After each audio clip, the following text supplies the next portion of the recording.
I am Carmela Mantello, mayor of this lovely city, and welcome to the ICC. Let's give a big thank you to the folks at the ICC. Thank you. Now, Joe Mazzarello's mom is the new president, the first woman president that the ICC has ever had.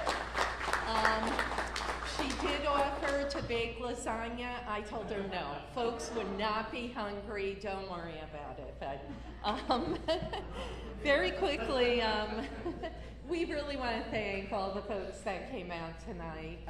You could be in better places, like your pool or hanging out with your kids, but obviously this is important. It's about the future of our permanent home for City Hall. So we're going to walk through a PowerPoint presentation, but before that, I'd like to introduce some folks that are up here and some folks on our team.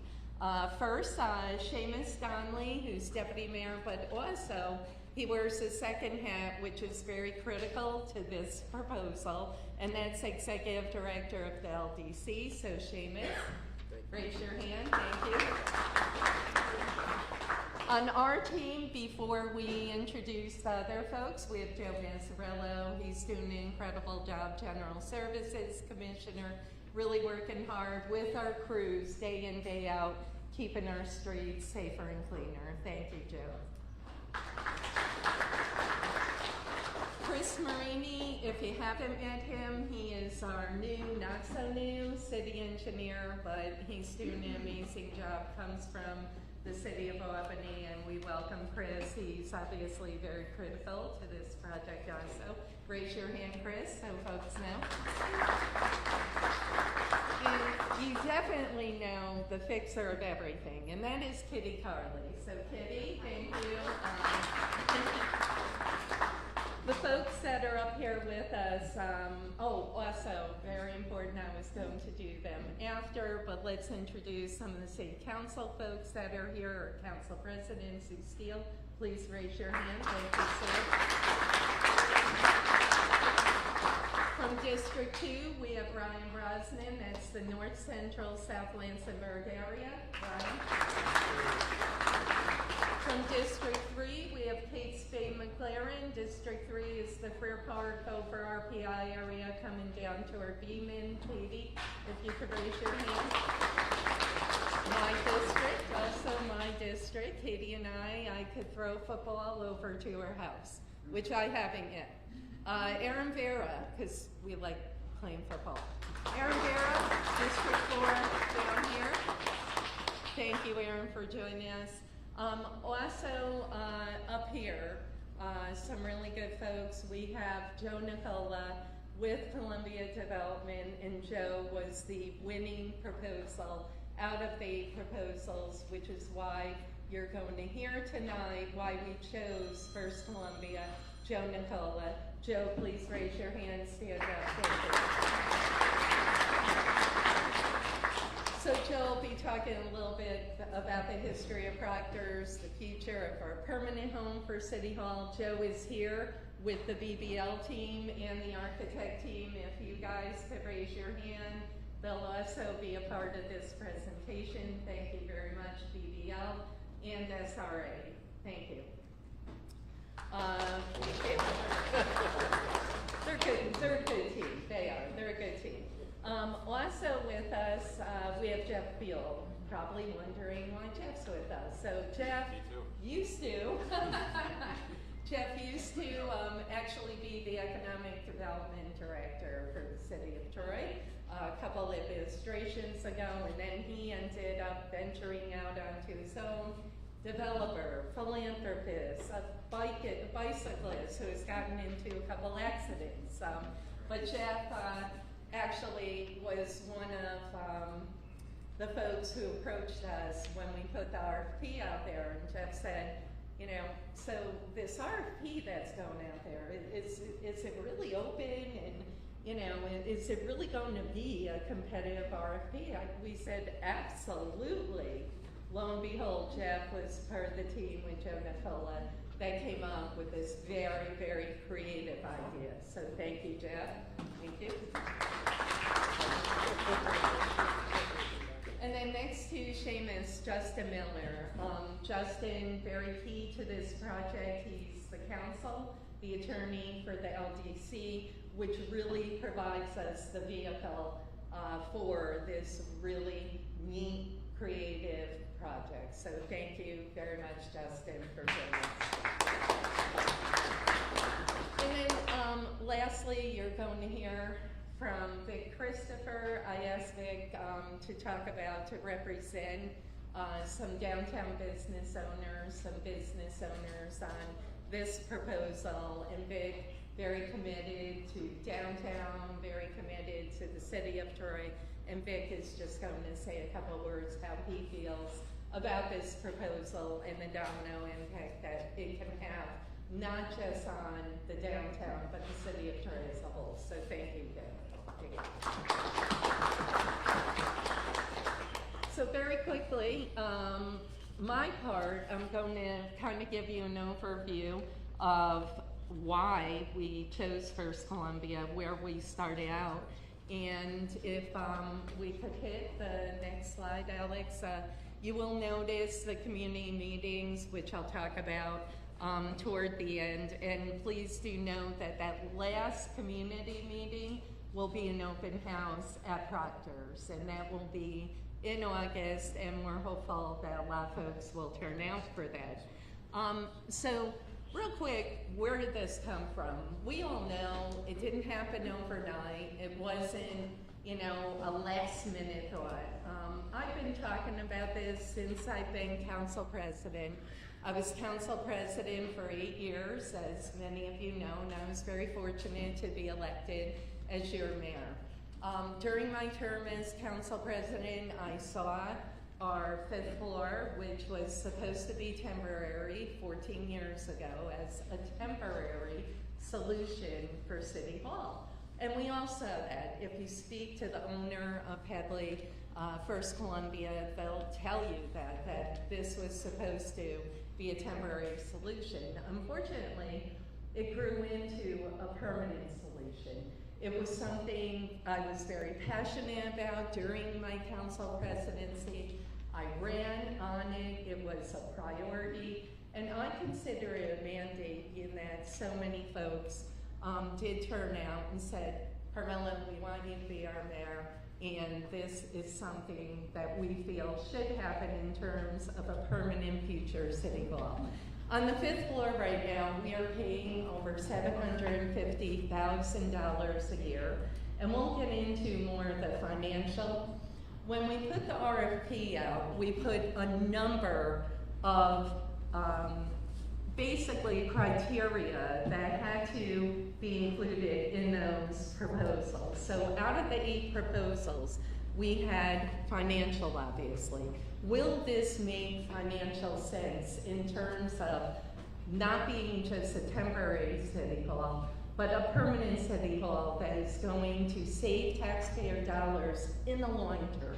If you notice, our administration is not about Band-Aids, it's not about quick fixes. We are looking at every issue, whether it be in the water department, on our streets, our police, you name it. We're looking long-term because guess what? We all know I'm not going to be here 50 years from now. Some of us won't be, some of us will, but the city of Troy will always be around.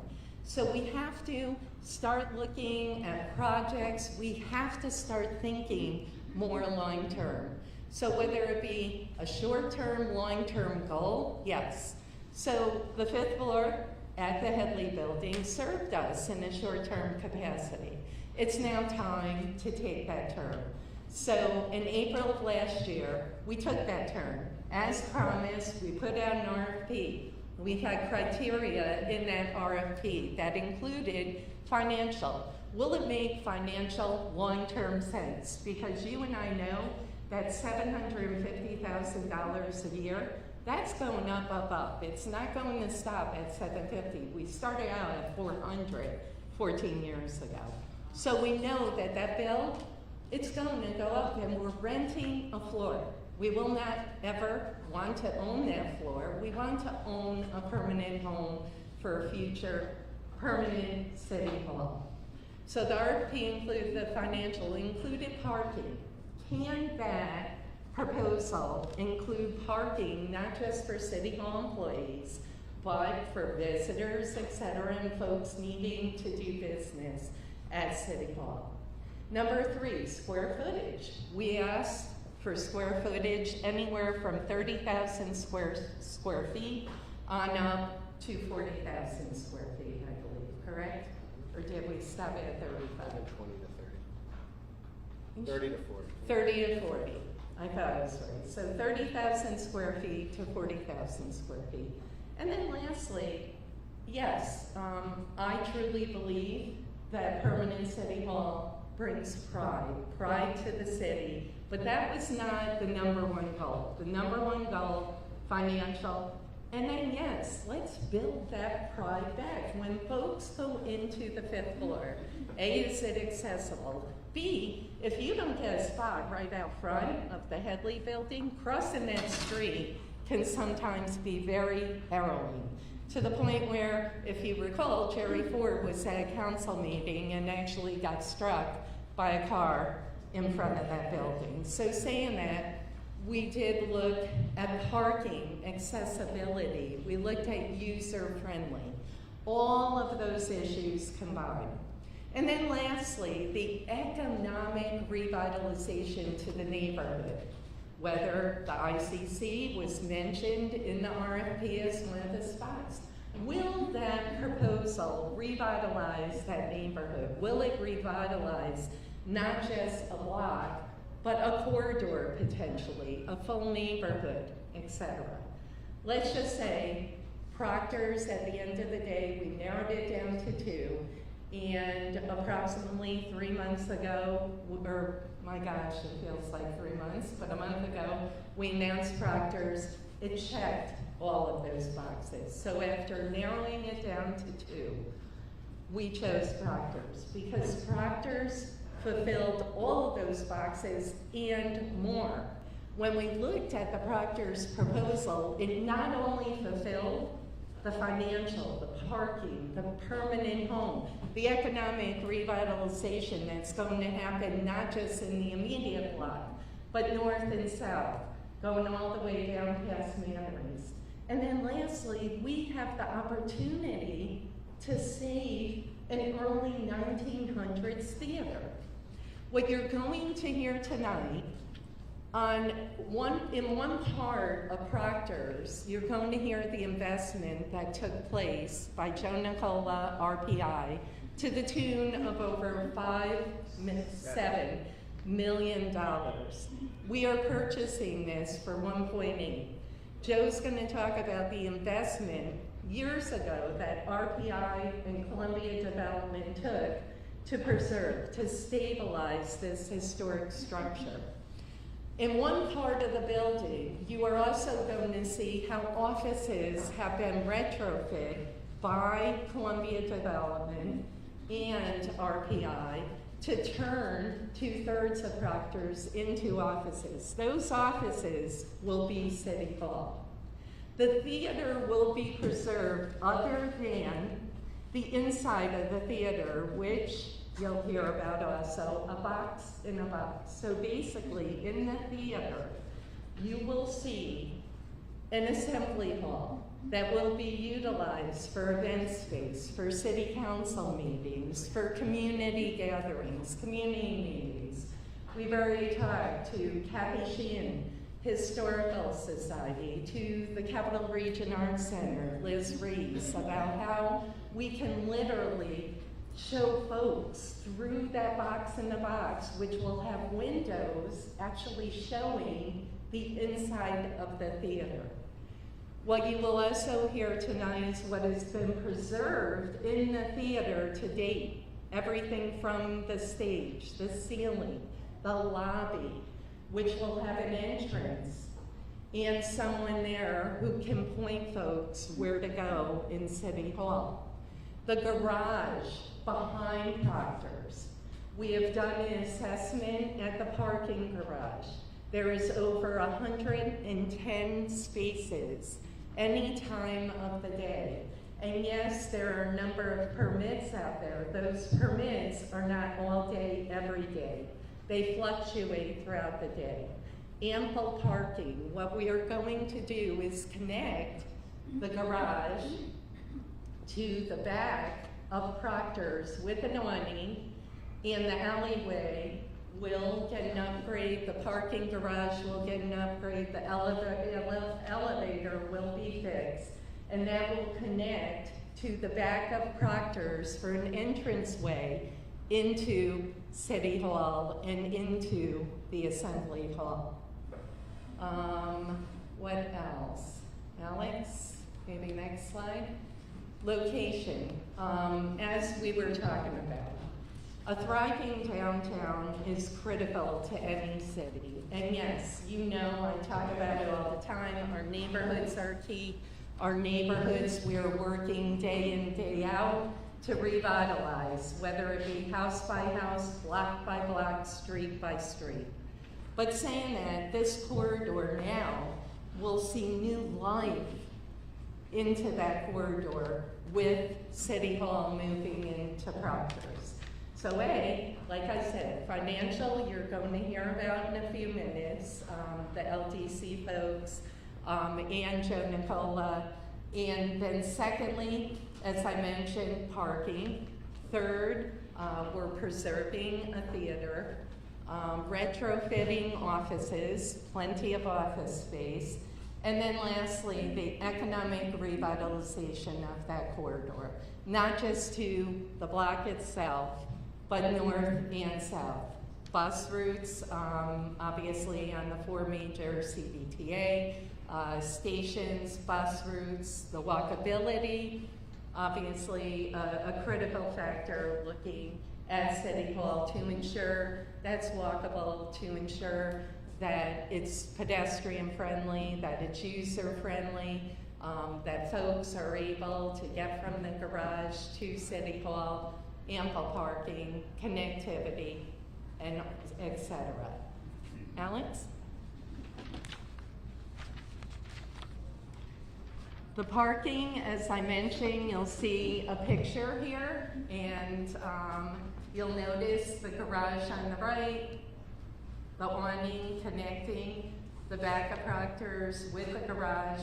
That will be an entrance, and then a future Williams Street entrance, we'll call it. Only emergency vehicles will be allowed to drive down that alleyway. So if there were an emergency. Other than that, will be closed off, connecting the garage to the future City Hall and the Assembly Hall. Accessible, pedestrian friendly, as I mentioned many times, and then renovations to the Williams Street, between State Street, Broadway, repairs to the Fifth Ave garage. The elevator needs upgrading, and we will upgrade and enhance that parking garage and make that connectivity. So in a nutshell, and then Alex, the next slide, we'll get to the financial. But very quickly for us, when we reviewed the 8 proposals, narrowed it to 2, and I must tell you, the proposals, some out-of-the-box ideas, such as this one, including some others, some really creative ideas. We thank all the folks that sent in proposals, but at the end of the day, this really checked all of those boxes and more.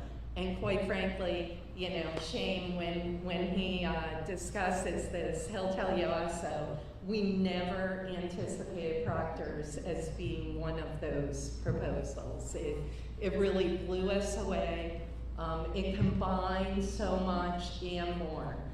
So I thank Joe Nicola for first saving Proctors, secondly, stabilizing, preserving this incredible early 1900s theater. More importantly, working with Jeff and his team, coming up with this idea, because it really was not something that we were even contemplating. So Lastly, I want to thank all of you for joining us again. You'll now hear from Seamus and Joe just about the financial, the economic benefits. Actually, Seamus and Justin will talk about just how the LDC plays in this financial piece and where the LDC fits in to our permanent home for City Hall. So once again, thank you, and I'll be back. Thank you.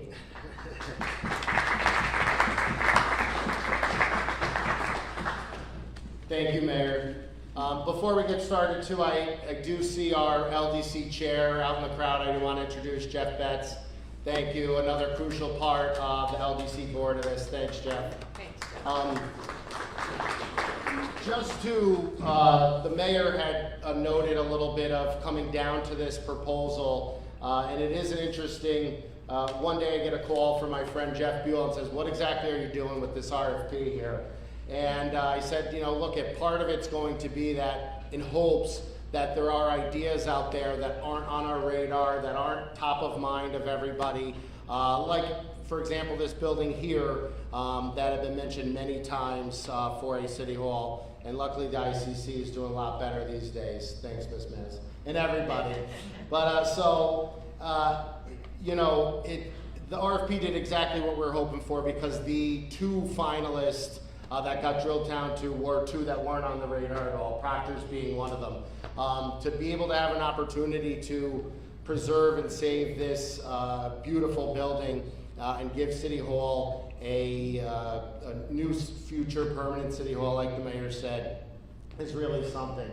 So I can touch on a couple, I probably don't even need a microphone, but I could touch a couple of these points here when it comes to the economic benefits of doing this, structuring this deal with the LDC. It is the most effective and efficient way to get to the point of a new city hall when it comes to design, build, and the finances of it compared to where we are now. To simplify some of the finances, the existing agreement that we're under at the city floor that we're at now, that is something that is a payment that is going to guaranteed escalate over time.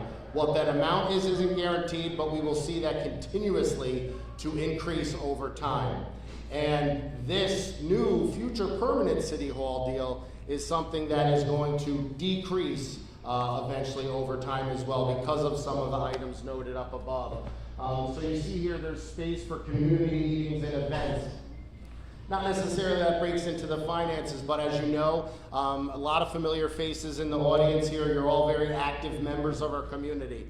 If there's a hot topic at City Council, or the need to have a public meeting, or community groups want to host something, you name it, there's really not ample space at the current City Hall. So this is something that we provided with the new permanent City Hall at Proctors. The Troy LDC, and maybe I should back up a little bit for some folks that aren't exactly aware of what the Troy LDC is. It's an economic development tool of the city. Its goal, its mission, is to take what would be typically undevelopable parcels or buildings and leverage the abilities that as the organization, as an LDC compared to a city, can leverage to make sure that we develop those parcels or buildings to serve the economic development benefit of the city and to serve the public good. As noted earlier, like the mayor said, this city hall will not only provide an economic development boost to that exact block and that spreading corridor, but it also is going to serve the public good for a lot of reasons I've already mentioned: pride, financials, functionality, better parking. So we really are truly fulfilling what the Troy LDC's mission is. The Troy LDC is involved in a handful of projects right now that are big for Troy. The new City Hall, geothermal, and a lot going on the industrial part of our river. So it's really good too. I said when we get executive director, we're going to pick it up a notch. So we're keeping Justin busy. So the Troy LDC also has equity contributions to lower the overall project cost, and that could also ultimately affect what the city pays to the LDC. Again, the LDC compared to the city has the ability to leverage say, sales of certain parcels, and various other abilities that could then go into limiting the burden on the taxpayer and what ultimately is paid yearly, especially compared to what we have today. It also gives the city more of an ability to control some of those extra costs.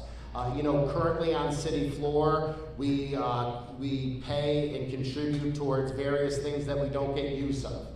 For example, an exorbitant amount of HVAC. We actually pay to fix our own HVAC and still then have to pay to the building for common areas that necessarily we don't utilize. So that's another thing that's going to be with this deal that limits it very much for the Troy taxpayer, which is great. So the ability to lease flex space and amenities to other entities to subsidize the annual rent requirements. Currently, there is RPI in the building, the chamber is in the building. We don't want our friend Norris to go too far from us, so we'll work on that. But even other things, the Troy bid.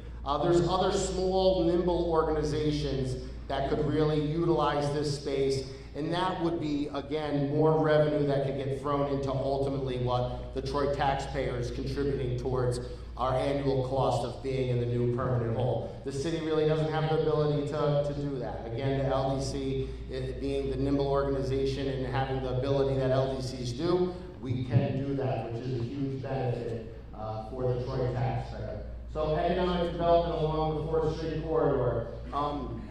And Joe, Nicole, and Jeff will get into this too. Joe deserves a lot of credit for securing that building. If you haven't walked through it yet, and there is part of the public meetings, an opportunity to do a walkthrough, it's almost inspiring walking in there, seeing what good condition the building is, how much is intact, how dry the building is.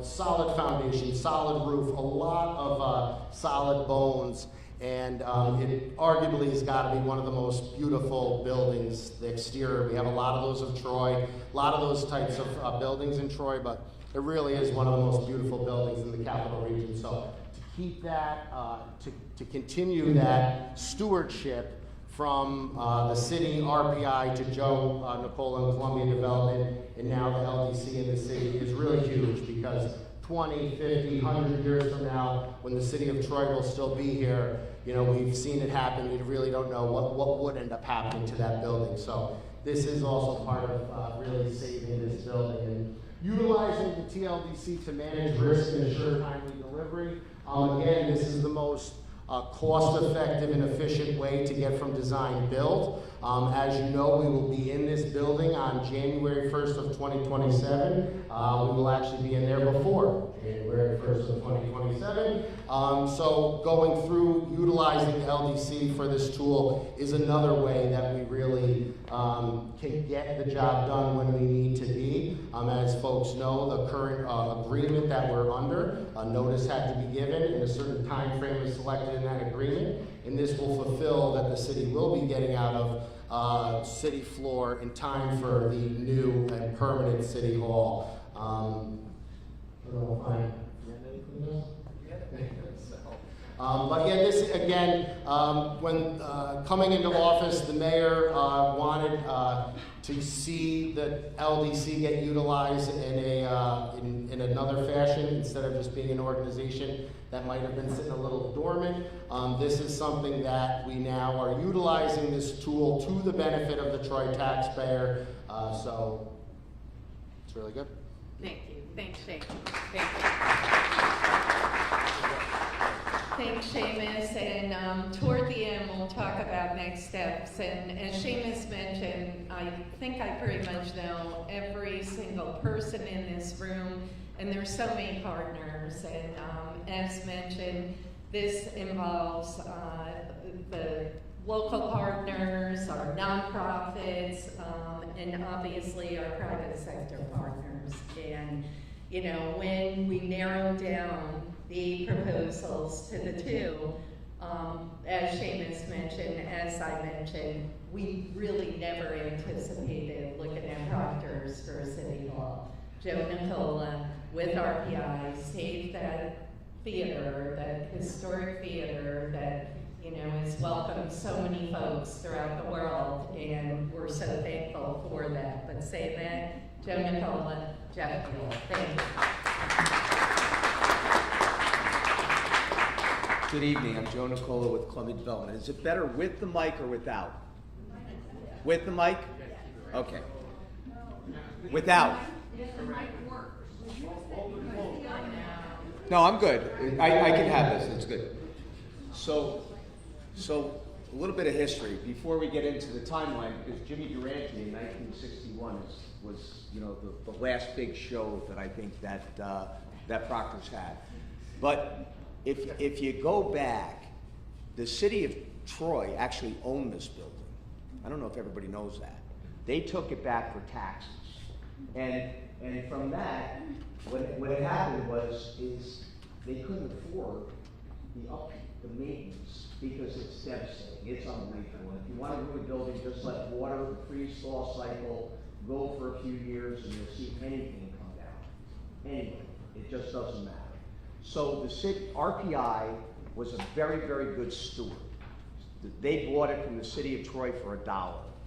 And they went in and they did their best to try to take care of it, but it's massive. When you start looking at historic buildings, and some of the other buildings that we've done in the past, if you're familiar with the Renaissance Hotel in downtown Albany, or that stretch that's along there, we did that. We've won preservation awards for things such as that. So when we took at Proctors, and RPI put out an RFP, and they beat me because I went to RPI. So, you know, things that we have, that we've developed in Troy, Proctors, Chazen, if you go up Hoosick Street, that the medical office building that's on the right in front of the SEFQ branch, we did those. If you go across the street, the Hilton Garden Inn, we own that. If you go up on Congress Street, we own, you know, student housing that we lease to RPI. And we've done an awful lot of work. Blitman Commons, remember the old Ramada? That was us. That took that building and renovated that into that. So when I got this phone call from RPI, you're gonna put a bid in the proposal, and I said, absolutely not. And they said, why? And I'm like, have you been in that theater? And the laughter starts, but you go through it, and it's inspiring. And we'll see some pictures of what it looked like and what it looks like now. It was inspiring. You're like, oh my God, the bones in this building, it's incredible. And what RPI did as a really great custodian, they took down pieces, they cataloged, they preserved it, they did a lot of work, but it was becoming overwhelming. The roof was leaking. The building was falling apart. Again, water, freeze-thaw cycle, you can ruin anything. So we decided we're gonna take it on, and we did.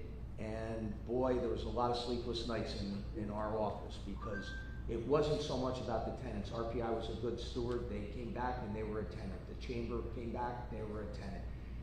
And we did it, but what do you do with the theater? It can never be, in my world, it can never be like the Proctors Theatre in Troy. It can never be like the Palace Theatre, and I'm gonna explain why, ever. Because there's no back of the house. And what I mean by that, if you go to Proctors, and they put on a Broadway show, they got more tractor trailers pulled up to the back of that building, because that's where all the stages come from. You know, the stage here is very small, it's not very deep, it was built for vaudeville. Just like the Proctors in Schenectady, but the Proctors in Schenectady did an enormous expansion to the back of that house to build that. Why can't the Palace Theatre in Albany, New York, put on Broadway shows? No back of the house. It's just that simple. And here, we have an alley behind it, with a parking garage behind it. So, without the back of the house to bring up the tractor trailers, to bring in all those things, the staging, all that stuff, it can never happen. So maybe sometime in the future, it can happen. And let's just not take that off the plate. As crazy as it sounds, Mayor, as crazy as that sounds, if somebody comes up with a really great idea and is willing to put the money out, I'll bet you the city of Troy would move someplace else. If there was somebody that's gonna come, here's $150 million, I'm gonna build a theater, and I'll give the city of Troy $50 million to go someplace, you can do it, because we're not structurally changing anything inside that theater which would prevent it from being a theater again. Everything stays the same. It's a crazy concept, but we did it. And RPI, to their credit, back in 2006, 2007, somewhere in my office, in the archives of my office, I've got the drawings. They hired an architect to build a hotel of all things. And inside of it, it didn't work, but they came up with this unbelievable concepts. And the concepts were pretty much what we're doing now, a box in a box. Instead of trying to fight the slope, build a box. Take the slope right out of it, build the floor. Build the walls around it, and here you go. Everything meets handicap code, everything's at the same elevation, and it's really pretty cool. And with that, can we go to the next slide? So, I'm going to stand back here like this. So, if nobody's got a laser pointer, do that. So the front of the building, where the offices are, because this is really just kind of showing the theater. The front of the building was the offices for the Proctors Theatre when it was built in 1914, I think. And the building was absolutely a mess. But what we were able to do is just absolutely make it pristine Class A office space that RPI and the Chamber are in right now. And the back of the building, the theater itself, we didn't do much, but if you were to look, so this, if you can look at this, the blue to the right, I gotta get my bearings straight, those are the balconies. And if you come down on either side of the building, there and up there, those are the little contours that go around, right? So you can go there. But right now, what we're doing is we're just building a box where that yellow is here. And that's a cut-off section of the box in the box. It's just that simple. So you have the stage that stays. We're going to replicate it. We're taking down the curtain. That is the one thing we are removing is the curtain. And nobody wants that. Trust me. But we're taking down the curtain and we're building a box in a box, and it has circulation from. Do we have another drawing, Matt, in here that shows the circulation? We don't. So the circulation comes right through. Let's go to the next slide because we'll come back to this because I think it might show a little better. Next one. There you go. So this is how you enter the building. That's what it looks like now. And this is what it would look like when we're done. That's from William Street. That's from the alley. Okay? If you can go to the next one. No, go forward. Okay, I got it. So this is when we bought it. You can see the boxes on the front. Everybody remember those? Remember the marquee coming down? Pieces of this building, for real, were falling into 4th Street.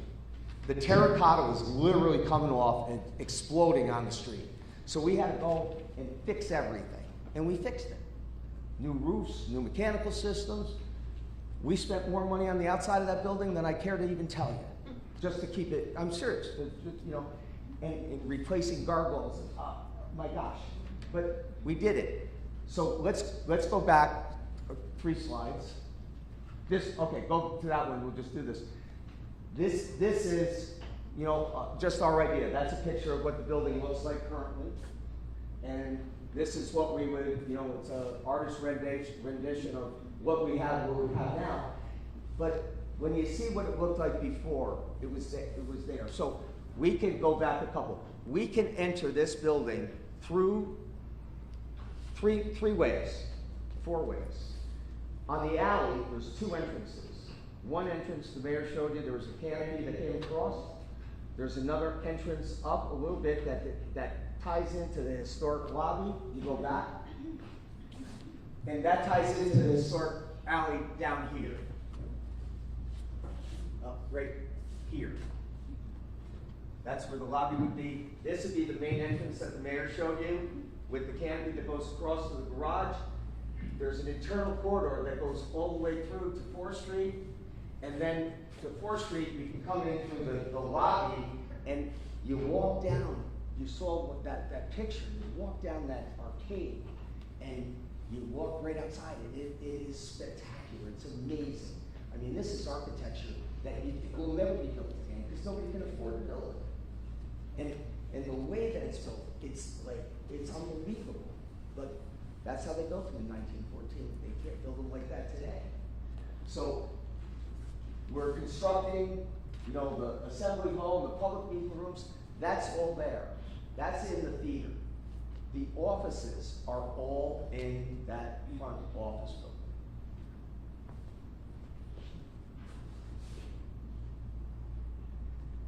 This is what we bought it.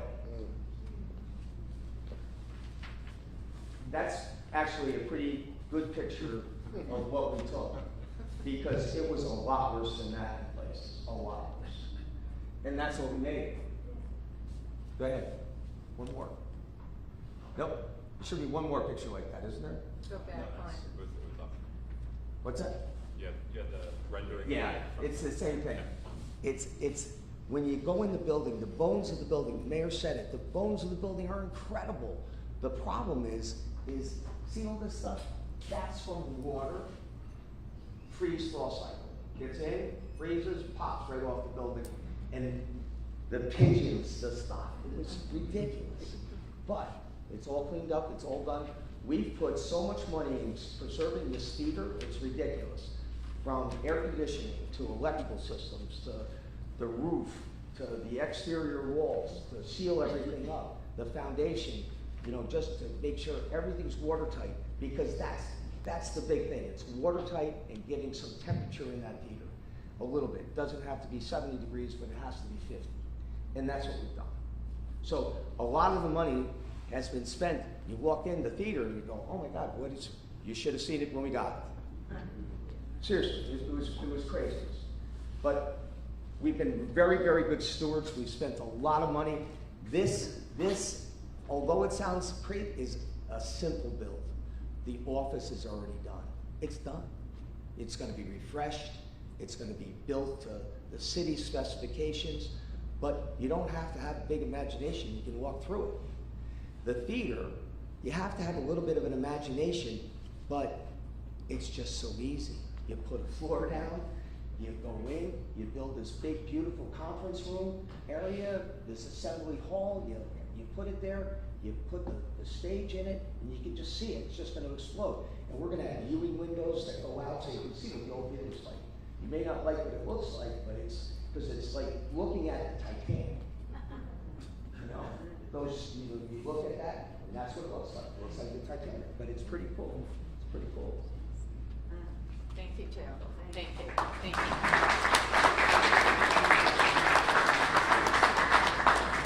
Thank you, Joe. And, you know, I asked Joe, his first interview, what we did, as you know, it took over a year to, not just narrow it to 2, but choose the finalists. It was difficult because we wanted to ensure that we did our due diligence. We visited the final 4 initially. We narrowed it down to 4 and then 2. And we visited all 4 a couple times because they were all so good and so creative. At the end of the day, though, we just kept coming back to Proctors. And I asked Joe, I said, so what possessed you, back when, to invest into Proctors? And I won't speak on his behalf, but investing the $7 million with RPI, he said, Carmela, I'm an RPI grad, I love Troy, and I wanted to see that theater saved. So, once again, I mean, not to make Joe like a hero, but in this instance, saving that theater was something with RPI that literally, we thank you so much. Again, thank you. Quickly, I wanted Jeff Buell to just add a couple just outside ideas out of the box that came to his head, because Jeff and Joe actually put this proposal together, and like I said, Jeff approached us and said, is this like really open and as creative as it reads? So Jeff, if you don't mind. Sure, thanks. This building is actually what made me want to be a real estate developer a gazillion years ago when Troy was trying to figure out what to do with it, and I got to watch Joe's imagination work in real time. So it's sort of just always been in my view shed. We talked a couple of years ago. I actually approached Joe and said, is this building available? I had a few wacky ideas, and this is where my reputation is probably beneficial, my reputation for being a crazy person. I actually thought maybe now is the time and the politics were right at the state level that we could bring this back and turn it into a theater or a movie theater. And so I actually brought a few people through the building. One was Bowtie Cinema to look at how to do a movie theater in there. If you're familiar with the building at all, obviously its last iteration was as a one-screen movie theater. That was only going to cost somewhere in the neighborhood of $45 to $50 million. So we kind of scratched that one right away. And then the second one, which is where my heart really lies, is in a live music venue. I actually just got back this morning from a 4-day excursion to Red Rocks. My whole life is live music, and I really wanted this to become a concert venue again. So I did what I would never, ever really want to do, and I brought the worst company in the world into Proctors, which was Live Nation, and said, hey, look at this thing, couldn't this be amazing? And that one was going to be $80 million, 80. And then I think the other thing, just on this one, because I obviously love this idea and think it's going to be fantastic for the residents of Troy, but another dynamic to it being a theater, again, is actually you need to look at this from a regional approach, and we have a lot of high-performing, really good venues and art spaces in the region, and they struggle to make ends meet every year. So when we brought Live Nation in here, my first call was actually to Philip Morris at Proctors and said, if anybody can do this, you can do it. And he said, I don't want to do it. And he said, but if you're going to do it, I will try to do it with you. And as we had a bunch of heart-to-hearts on it, we sort of came to the conclusion pretty quickly that the region as a whole isn't ready for another venue that really mimics Proctors in the Palace, Proctors in Schenectady.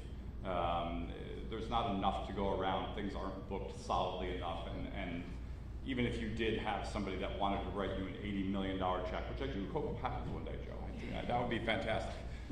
It's not in the cards right now, and that's even leveraging historic tax credits and state grant programs. It's a really challenging thing. So when Seamus put out the RFP, he's being kind about my reaction. I was a little more critical of the approach because they really, what the city did, and it worked, is they basically said, give us your ideas and we'll figure out if they work or not, which is a little backwards from the way it usually works, but I think it ended up being a great strategic timing. Joe is ready to figure out what to do with the next iteration of the building, and as we started diving in, I think it's been said a few times, but there was $7 million put into this building in 2011.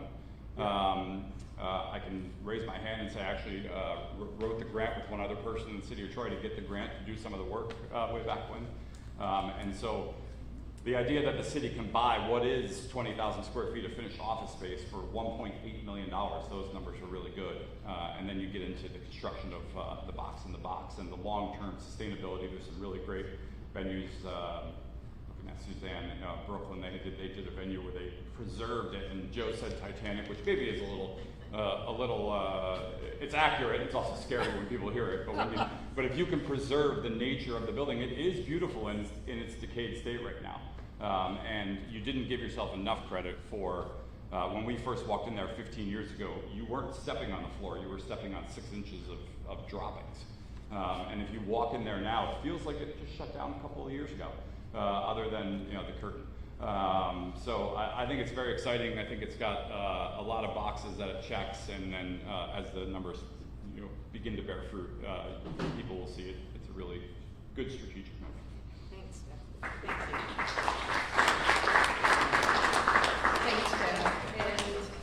And I want folks to know I get skepticism. I'm hoping that you have questions and If we can't answer them, we will get back to you, but I believe we'll be able to answer the majority of questions.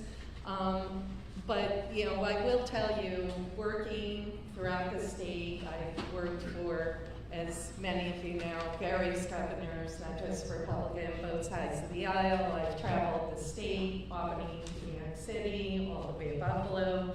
And I've seen it all. I've been to hundreds of municipalities, city halls, etc.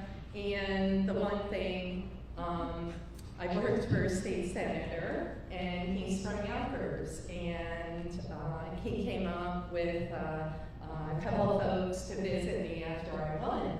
And he was sitting in my office at the conference table, and he just kept shaking his head.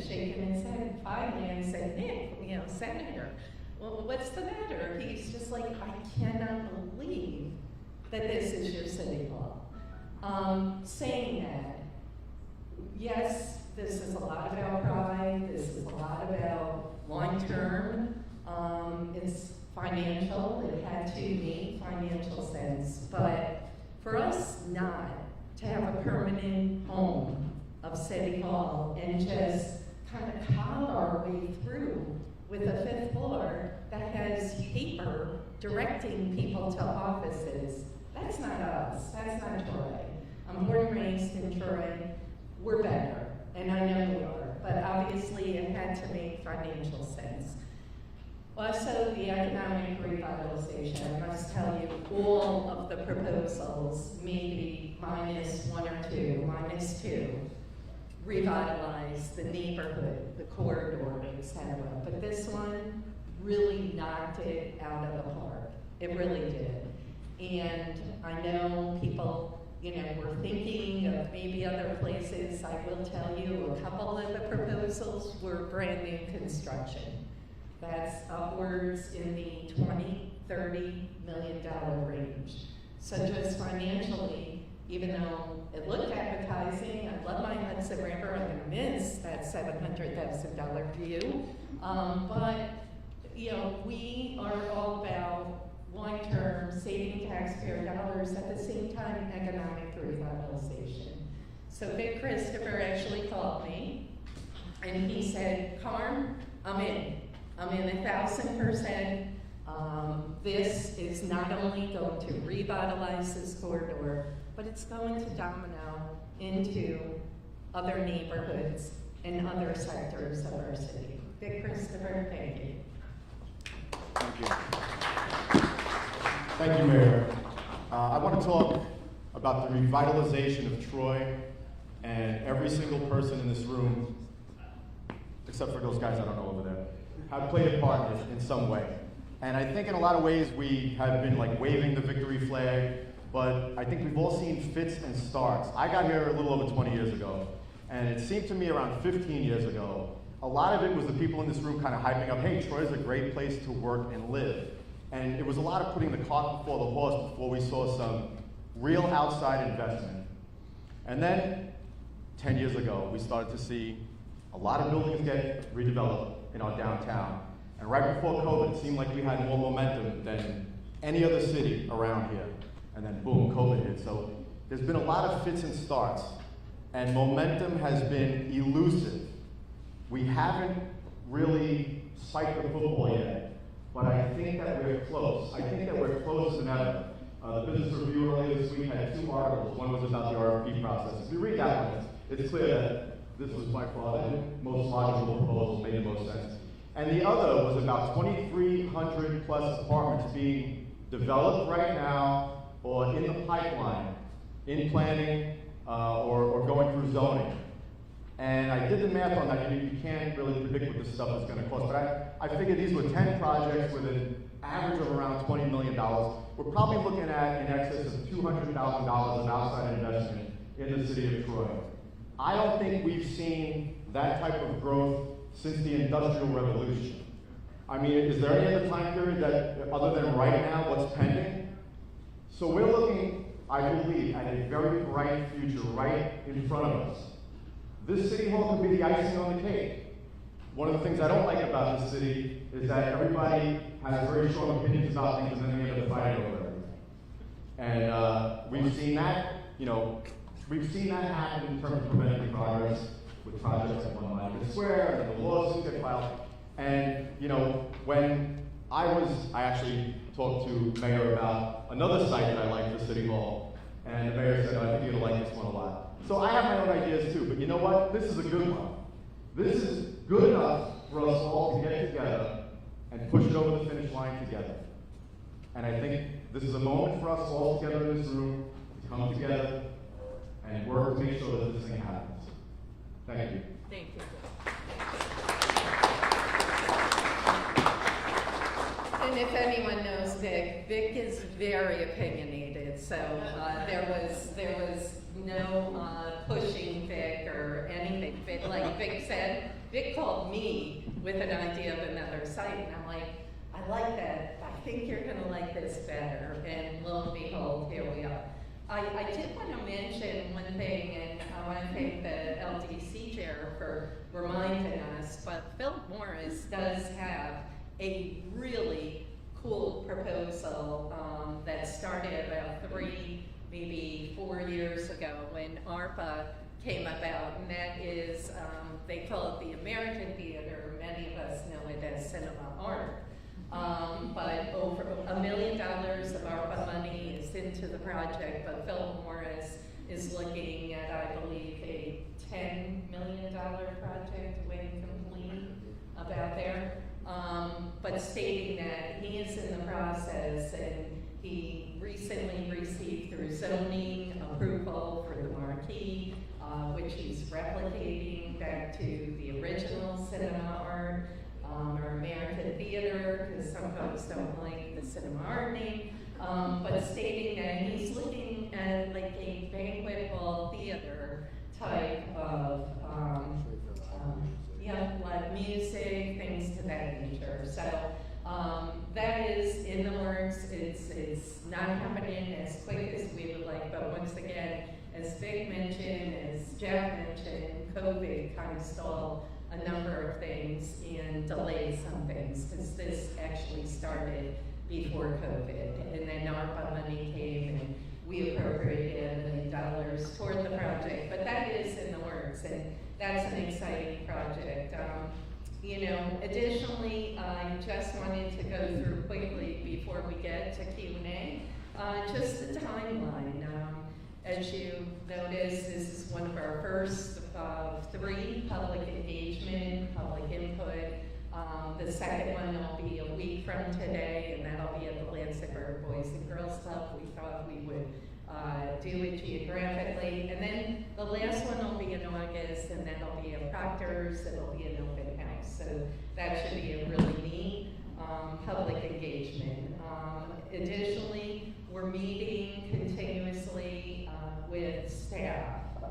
Council action will take place. We're looking at the end of the summer to have a draft land development agreement. So hopefully that is being worked out by the LDC and folks.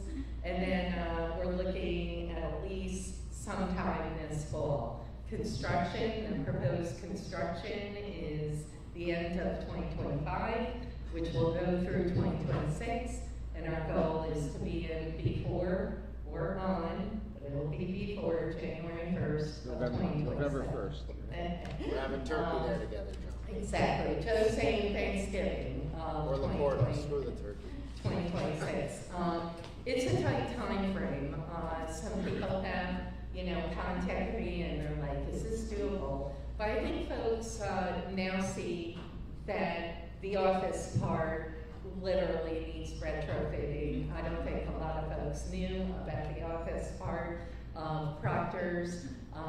Proctors itself, we'll see the lobby, we'll see the back of Proctors, we'll see the garage, as I mentioned, canopy to the back of Proctors for an entranceway. Our office is retrofitted to ensure not just mobility, ADA, user-friendly, much more user-friendly than we're seeing now, and the lobby will all be redone, but preserving the lobby and obviously the entranceway. So saying that, we want to open it out to you. We want to hear from you, and hopefully we'll be able to answer any questions that folks have. I did also want to mention someone from our team who worked so hard, Alex Horton, our comms director of communications. Thank you, Alex. He does a wonderful job. Thank you.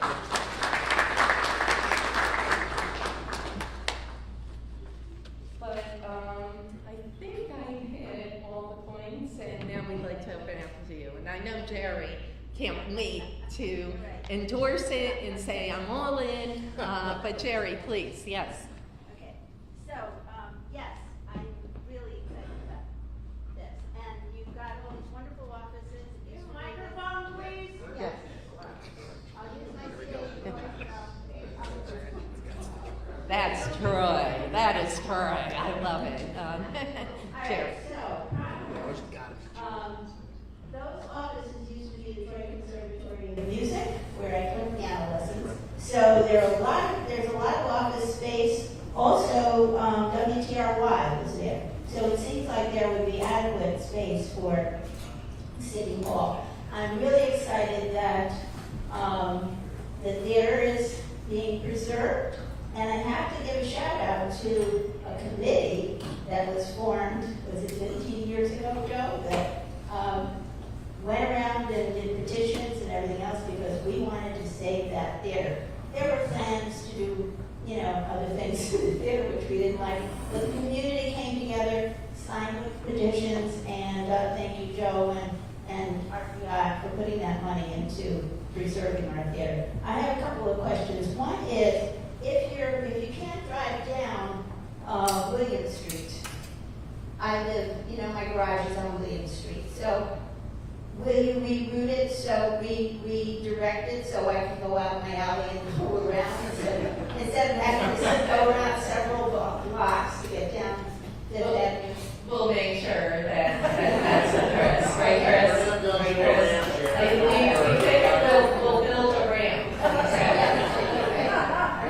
So, because I'm not getting any younger, So, I think I'm getting younger. And I had some other questions. Sure. Bear with me. I have some in my phone. So, are we going to have any space for the arts in the theater? There are many, many community theaters around that would love to have a space in Troy. We don't have a space in Troy for community theater. It would be wonderful if we could have a little piece of the Proctors Theatre to do that. And we love that. That's one of the things that enticed us with this proposal is the opportunity to bring in other partners, nonprofits, Liz Reese. Like I said already, I have, 100 ideas and folks that would love to be a partner in this project, not just to help with some, paintings and things like that, and, nice aesthetics, but also potential for some nonprofits and some artists. We have talked about maybe having an art gallery of some sort. So we yes. need theater. We need theater. Got it. Yeah.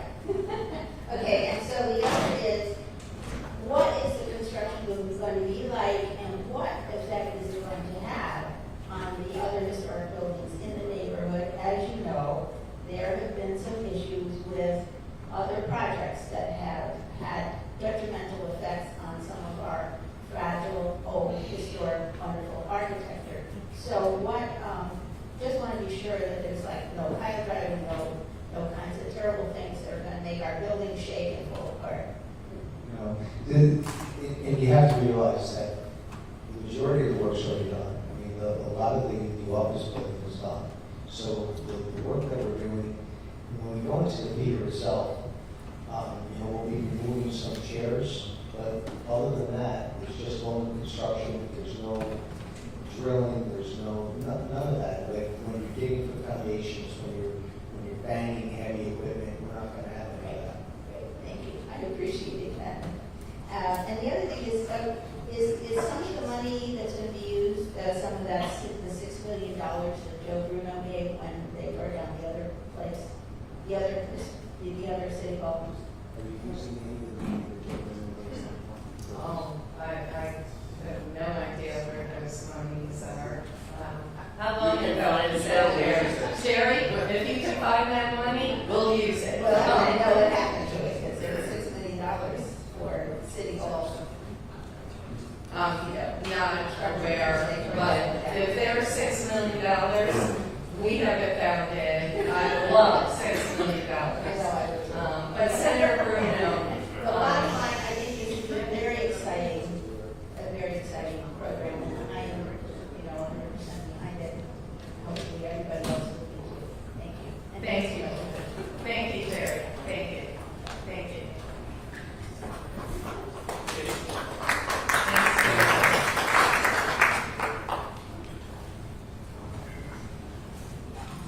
If you don't mind, just your first name and.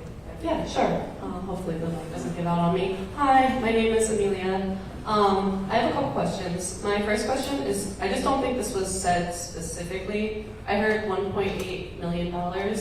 Is that to buy and own this building, or does that only cover the renovation costs? Yep, thank you. That is to buy the building and anything you want to get with LBC. That is to purchase the building from Columbia Development. And then of course there's going to be construction costs as well. Okay, so construction costs are in addition to the 1.8? Correct, and you're probably talking around $8 million in construction costs. Okay, thank you. My second question is about the theater and actual construction happening. I heard, Mayor, you said it might be turning into a conference room of sorts or some assembly room. And then also, Joe mentioned some seats being taken out. So just to summarize my question, will there still be a stage with elevated seats in some form, or are we completely transforming this elevated stage seating room into more like a traditional flat room? So I'll let Joe get in deeper, but a box in a box, we call it, where basically it'll be an assembly hall with windows so folks can also experience all of the theater itself, the history, the architecture, and that. And I'll let Joe, or maybe the architect, let Joe talk about what exactly the seating, but they are taking out some seating in the theater. Just for the box. Just for the box. And Matt, are you the better one to discuss this, or is it me? All right. Are you the architect? He is the architect, yes. I'm an architect, but I'm the Structural director of engineer structure. here, so hi. So the stage is going to be raised up because it's where the stage is now. It's a little bit. It's not. Can you come up here if you want?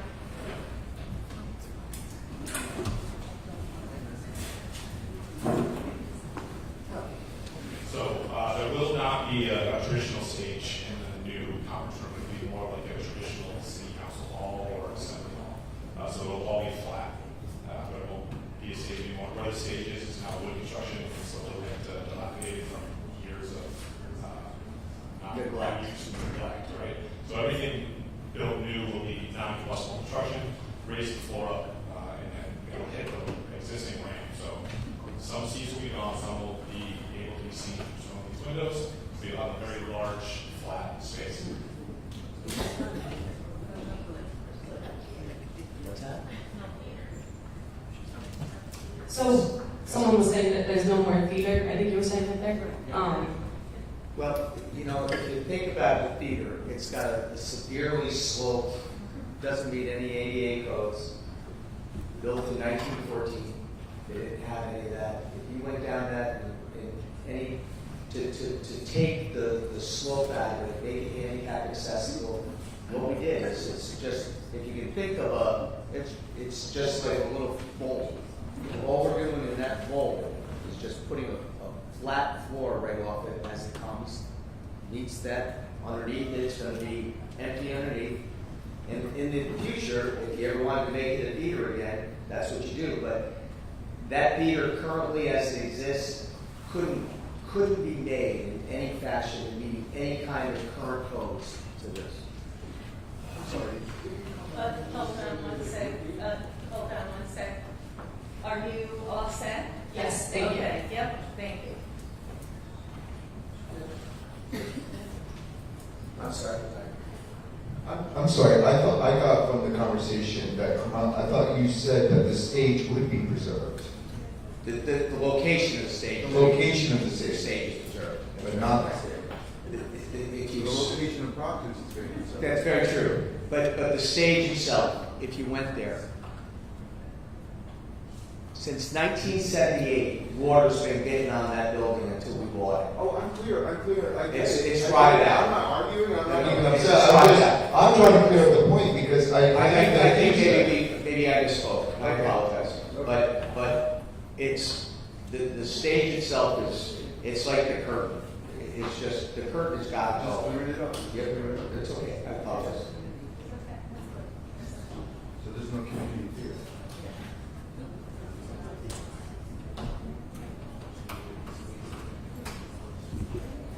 Any other questions? Is there any drawing that you've done of what it's going to look like inside? Like the box within the box. It's right there. I mean, It's not really big, there's nothing else you have, but we don't. I mean, what we've done, just think about this though. It's a, if you were to go into a room in a traditional city hall, what would you be looking at? You'd be looking at a large assembly hall. And that's what we're trying to do. Trying to fit it in the theater and saying, I gotta get it in the theater. You can't meet any codes. They're all done. You can't have handicap codes, you can't have any of them. So to do that, preserve the theater, and try to make it right, what did we do? We built the box in a box to give you. well, it'd be nice to see a picture of the box in the box, that's all. I mean, I'm sure you must have showed something to these people what it's going to look like. When are they seeing it from that? That really doesn't. We'll do better next time. We'll bring a different drawing. Hi, I'm John. So just to reiterate Jerry's question about having a community theater be a flat space, and there would be no elevated stage on top of this box within a box. It would be all flat. That's right. Okay. It'll be flat. like It this. would be like this. Would it be possible to build an additional stage on top of the box within the box? I don't know what is that. So it's when you're functioning as a, I guess when we talk about assembly hall, what I've heard from the mayor is she wants this to be open to all types of venues, right? So, yeah, so you can have this or you can have something else. You can have the theater group come in. There's nothing to say. I mean, they used to have the ballet in Proctors when you were there, right? Probably. The ballet was on the 3rd or 4th floor. So you can make it a multi-purpose room. As soon as we start putting fixed objects in it, you're starting to take some of that edge away, So that flexibility. Can you do it? Sure. And you can do it in a variety of ways. You can either build it up, you can build a piece of furniture, you can go, I mean, if I was to take in City Hall in Albany, they have it built up, it's a flat roof and they built it up. Yeah, flat space, more or less, or potentially. And the second question, you mentioned that, Carmelo, that you were going to upgrade the garage. You mentioned the elevator, et cetera. Are there going to be any more charging stations in the garage plan? We can look at it. Yes, absolutely, yes. And, you know, I know NYSERDA has funding, but a lot of times it's on a reimbursement basis, but yes, we will look at a few charging stations. And on the garage, there was some dollars put into the garage not too long ago. When I took office, you know, full disclosure, there were a lot of issues, and I will not go into great detail, but a lot of illegal activity in the garage, some issues happening, quite a few thefts. We installed a number of cameras. Dan Bristol's here, I apologize. Thank you, Dan, CPU, Community Police down here. But Troy Police does regular patrols, and just the activity in the garage has subsided quite a bit. But saying that, I really truly believe with our presence in this area, it will also domino into better public safety in the area. area, and, as I mentioned numerous times, the economic revitalization. But hand in hand, we know people need to feel safe. It needs to be clean. It was absolutely deplorable when we took office. It was disgusting pieces. People were using it as a bathroom. It was deplorable. So we have turned that around, but just our presence in this area, I believe, is going to have a huge impact. Hello, Ronnie. Downtown residents. Thank you for this. I am mildly convinced that this is going to be a good thing for us. My question to the architects is that at this point in this project, it would be nice to see some renderings instead of this small piece. And I think by the next meeting, you should be able to present to the city, to the residents of the city, some accurate or You're going to have it. some renderings. I'm looking at it right now. So a lot of these questions, sir, could be answered. So I think that's, No, he's got it right. Thank you. You got it? So this is the young man that's going to draw the rendering, right? So we're going to meet on it. Yes. Well, in a week, it's going to be tough to do that. Popsicle sticks are free. Yeah. Yes, this is the first of many, as we mentioned. Yes, Suzanne. Hi, I'm Diane Spellman, and my question is about the money. Just on a little piece of paper here, thinking that we have the rent on Headley until the end of 2026. We're buying the building, there's a ton of renovation costs. Has anyone figured out that there are also moving costs? There's new technology that you're going to want to put in this. What's going to happen with the tariffs if they kick in? Everything's going to go up, and we still haven't seen full financials. So I think a lot of people are really concerned about how this is all going to get paid for. I think it's a great idea. I welcome it, and as a historic preservationist, I'm gung-ho. But if we can't afford it, I'm dubious. Fair enough, Suzanne, but we wouldn't be here if we couldn't afford it. And that's where the LDC comes into play. Listen, I'm going to lay the cards on the table. As the prior council president, it was my job to be checks and balances. I did that for 8 years, very proud of it, during a very difficult time. And, the prior mayor and I, we didn't always see eye to eye, but saying that, we did work together on reporting and things to that nature. But saying that, I pride myself on being very conservative, doing more with less. The taxpayers now are seeing more services for the same dollars that they've spent over the past year, and they're only going to get better. But what I'd like to do is bring in the LTC. This is the whole purpose of the Local Development Corporation. It's a vehicle. It is not being utilized nearly in the capacity as it could have been in the past. So I'll let Seamus and Justin talk about the financials and talk about why the financials on this make sense. And remember, we're renting a space for over $750,000 a year, a floor. That is not going to stop at $750,000. Yeah, exactly like the mayor said too, and I understand you want an exact breakdown, and that will be forthcoming, of course. But there's been plenty of models run, examples of exactly where we could be in comparison to what the current lease payment is for City 4. That has a 3% escalation in it. That 20 years from now would be close to $1.2 million if it was simply stayed at that. Again, like I mentioned earlier, going through the LDC provides the flexibility of being able to throw different sales of land, for example, that the LDC holds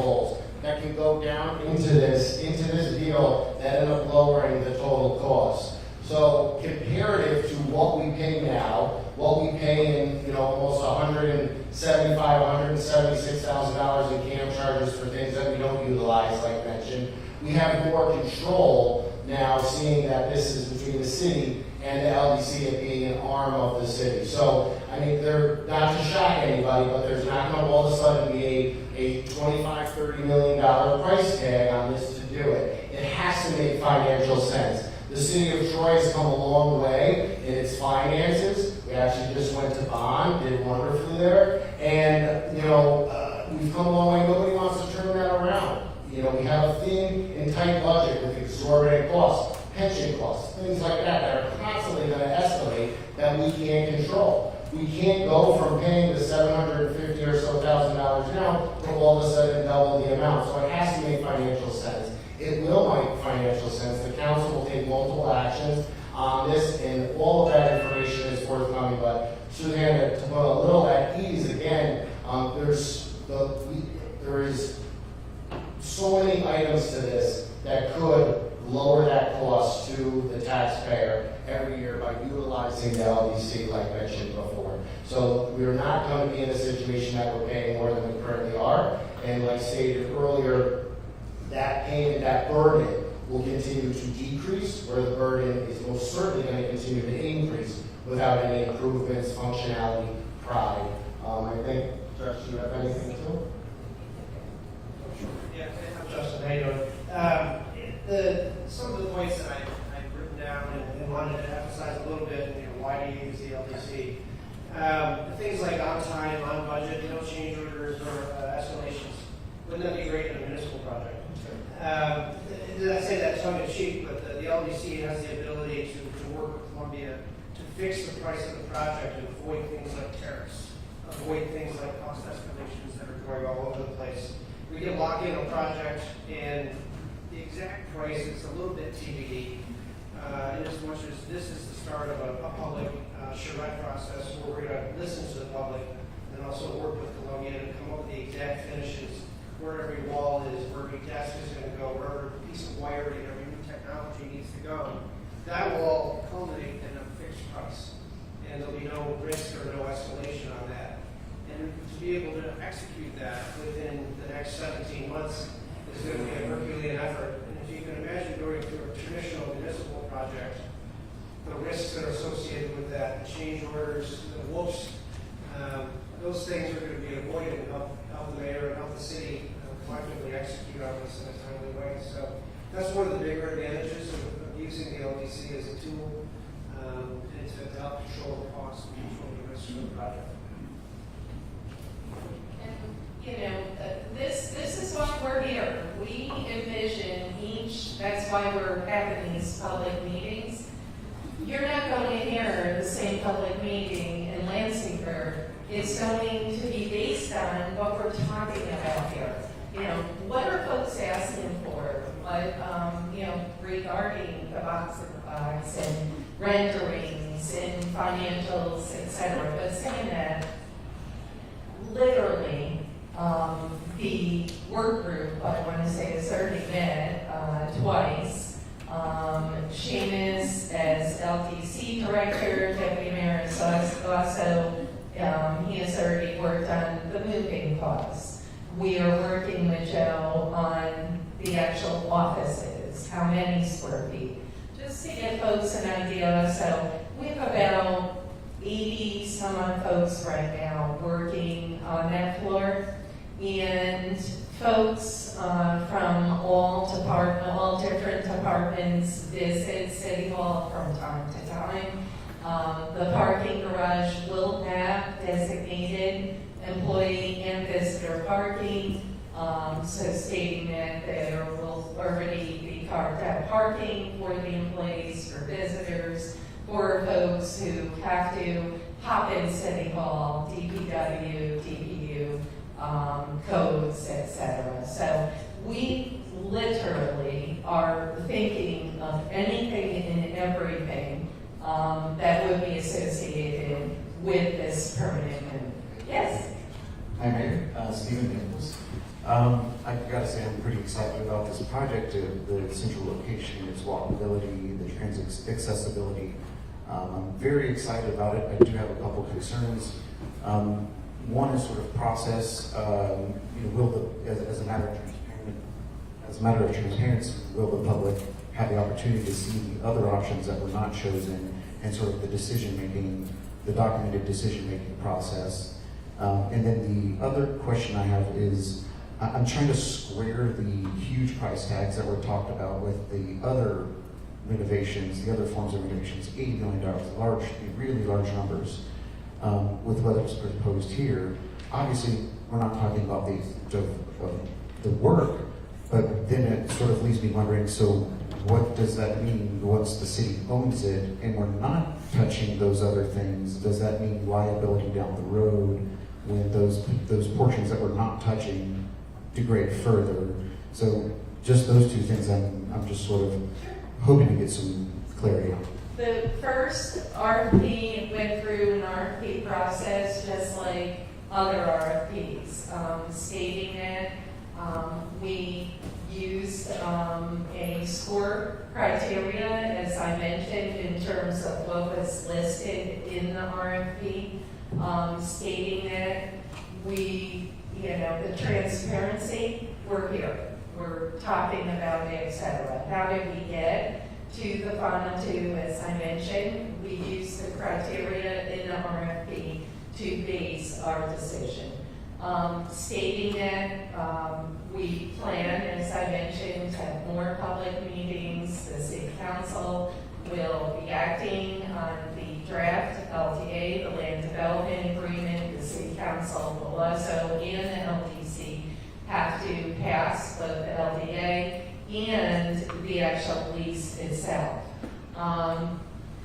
Stating that, I think it's been stated by a couple of those, well, this has been a closed process. No, this has been like any other RFP process. Understand, when we put an RFP out there, the RFP has what it needs, the criteria, etc., what the city needs for that RFP. Just like lead pipe replacement. We don't go into detail on the folks that did not get the lead pipe replacement, the companies who bid on that. What we do, we narrow it down to the one that wins, and there it is. I think to talk about the other RFPs, we don't want to disparage any of those other developers that really put a lot of time into the RFP, and quite frankly, were very creative, etc. But saying that, just like any other RFP, we are utilizing this RFP in a similar manner, but now we're taking that RFP to the public, the one that we've chosen. We said, okay, let's talk about it. Let's have questions, answers, feedback. If you have ideas, once we get to a rendering, well, guess what? We think a little tweak here may work. That's why we have our architects. That's why we have BPL with us, the contractors. The second question, what was that again? The scale of the renovations and how expensive these other ones were. Oh, I'm sorry, the outside of the actual theater. I'll let Joe. The material, the way that we're going to leave it, it's going to look weathered. I mean, don't, it's not going to be finished plaster and all the fenestration back. That's not going to happen. I'm sorry. But we will put it in a condition that it's not going to come down, making the building watertight. It's going to be tempered. All the things that just, if you left this building tempered, watertight, it's not, it might get dusty, but it's not going to do anything else.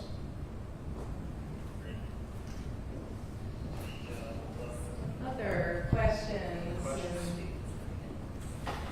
thoughts? Yes. The woman in the back, thank you. Hello, Cadence, and I had a few questions about how you imagined the community space to work. It sounds like it's going to be an empty kind of room, so are you imagining there's going to be any sort of lighting or sound systems, and then for temporary furniture that you mentioned, like maybe a temporary stage or chairs, is there any planned storage for that, and like what sort of things might be available for the community to use that the city would own? So picture, first and foremost, it will be used as a council chamber.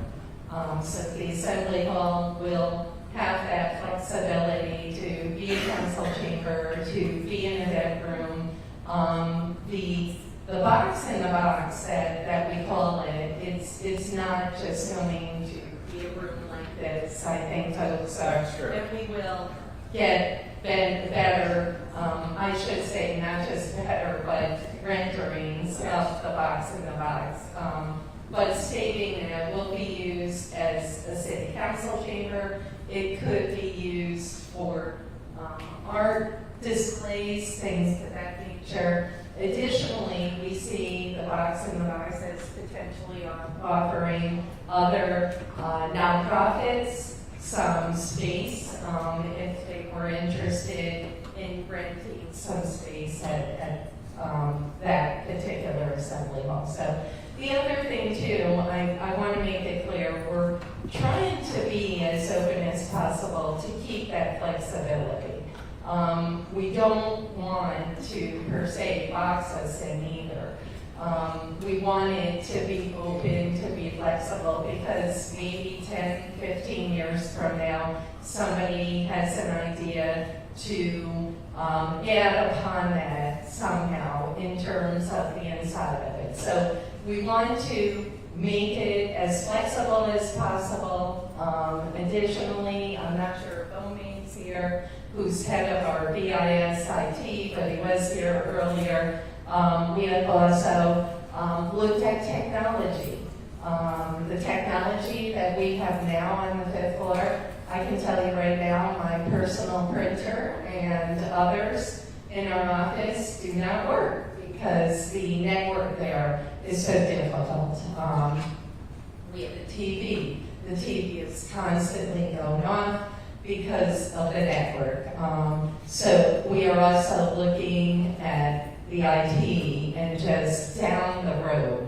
We don't, as I said, want to close the door to open that. We want it to be open for 10, 15, 20 years from now. We want people to say 10, 20 years from now, geez, they thought of this and, they didn't decide to close that off and leave that flexibility to grow. So we want to make sure that also this has that flexibility to grow with the times technologically and for other venues, for other uses. Thank you. Yeah, okay, yeah, I think one of the things I think would be easier, at least for me to understand, maybe some other members of the community, is seeing the user experience. Like, let's say you are one of those groups and you want to rent this space. What does that process look like? What sort of resources are available to you? Like, just some example events and showing like what the space will look like, what you can do with the space that you're proposing, I think would help a lot. I think the next meeting at least to give an idea of what the assembly hall look like will put it in better perspective. Thank you.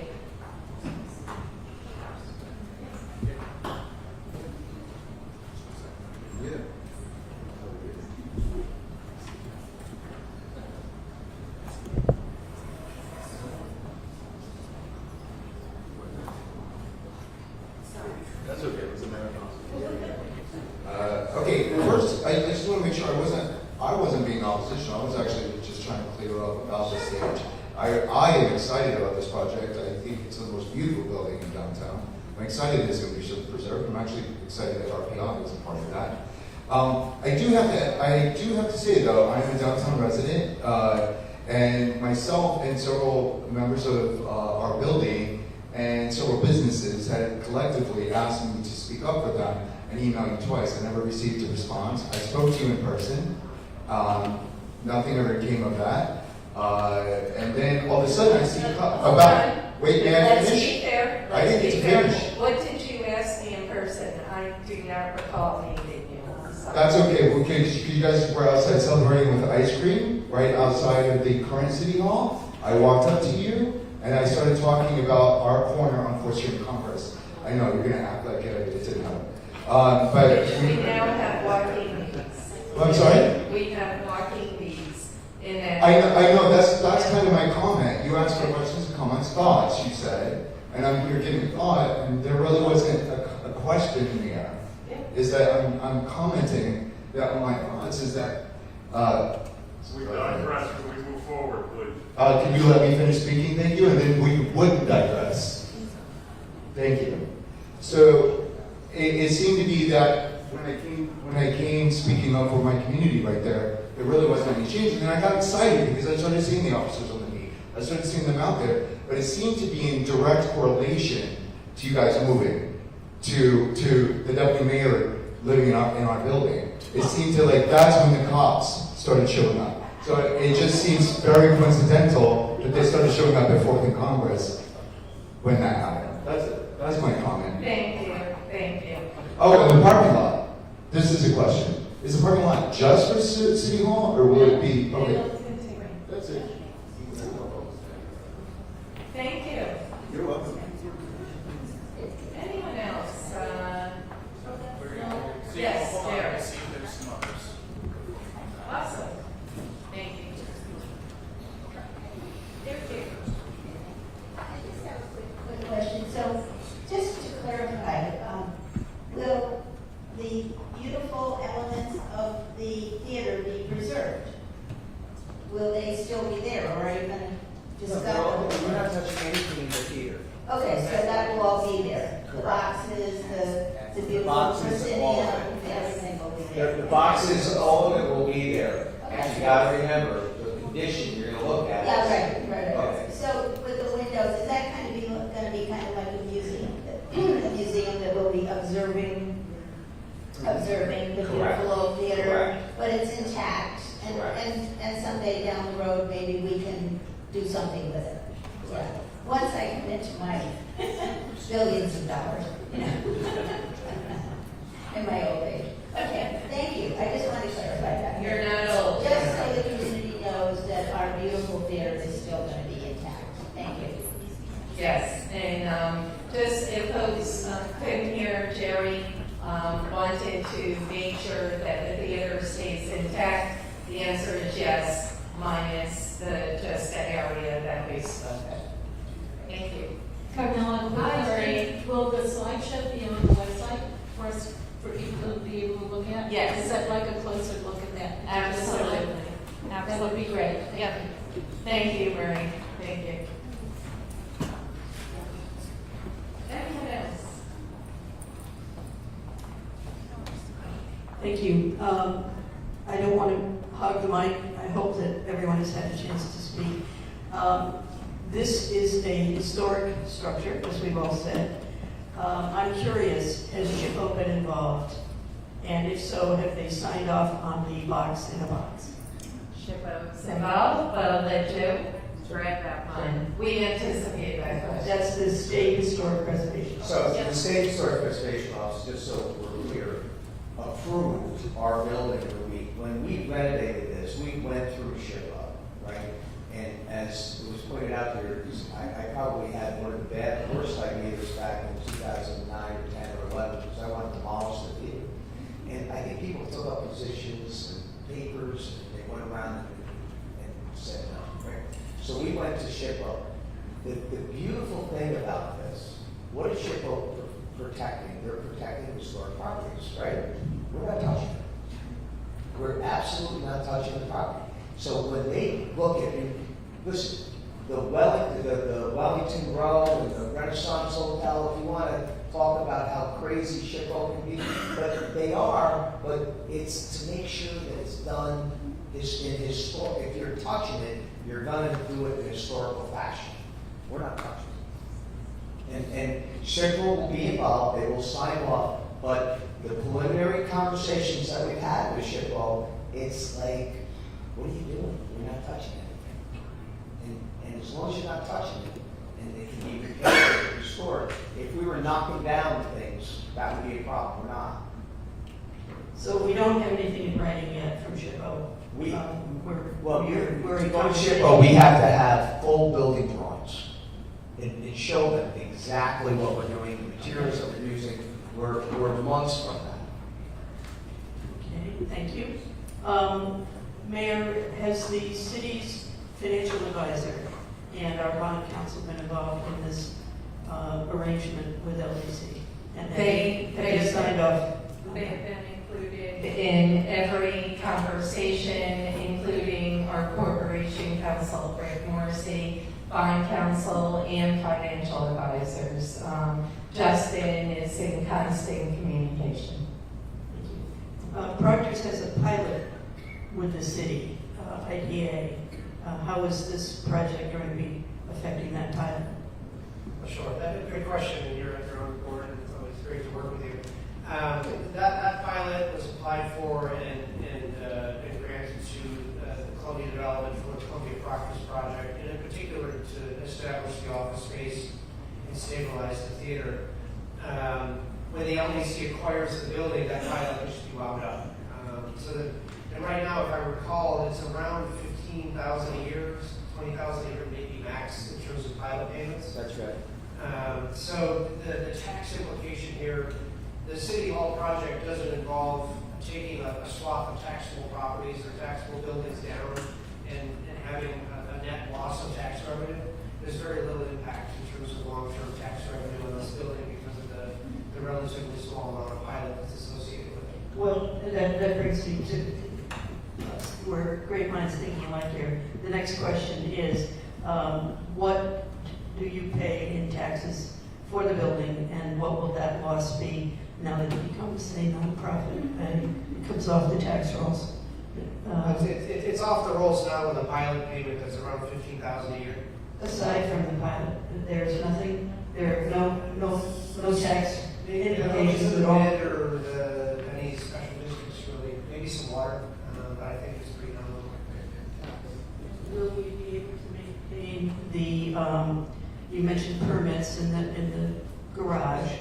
I know the post office depends on that garage for its, will they be able to maintain their permits? Absolutely, yep. We did an assessment, the post office will be able to, and remember, we won't get in the weeds, but RPI will be moving.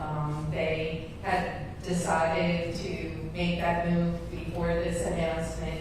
That's about 35-40 spaces plus that are freed up in addition to the 110 at pretty much any time of the day that you'll see the garage. Thank you. Appreciate your answers. Just hoping that the council will receive the information that it requested over a month ago. We're still waiting. Thank you. Absolutely. Thank you.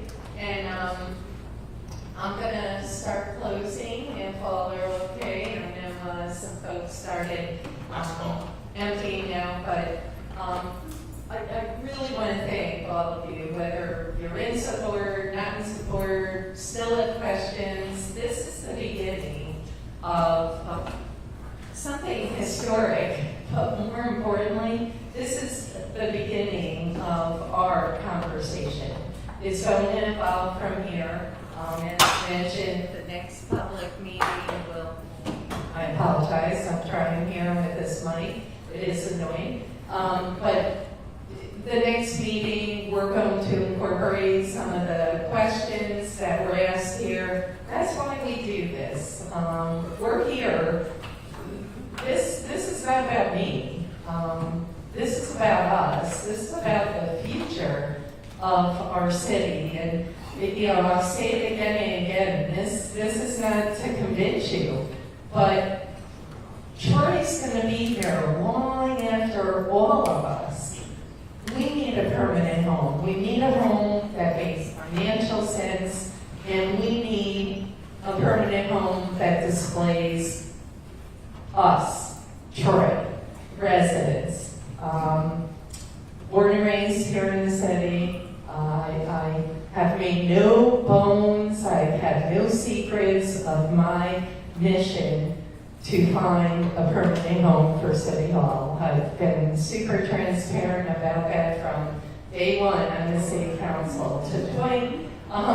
You know, and somebody reminded me, we actually put together a committee to look at city hall sites way back in 2017, and there was a realtor on it, an architect, just some folks in the city of Troy who really felt we shouldn't be paying $400,000 at that time. And like I said, remember, when we moved to the Headley, it was always temporary, and I get it. It's so easy to write that check, to not have to do this, to not have to convince you. We are doing this because it's not about us. It's about the future of Troy. It's about the future of our city. It's about revitalizing a corridor that needs foot traffic, needs love.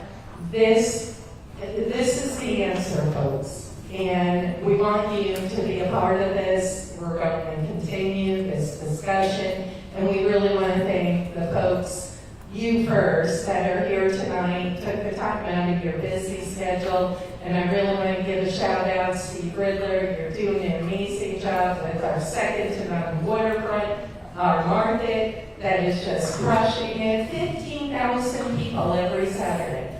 Think about that. Combined with City Hall downtown, combined with preserving an early 1900s theater. You could write a book about this. But saying that, we want to thank all of you for coming out. We want to thank our team. We want to thank Joe Nicola, Jeff Beal, and Seth. Thank you very much. Have a seat. Wonderful.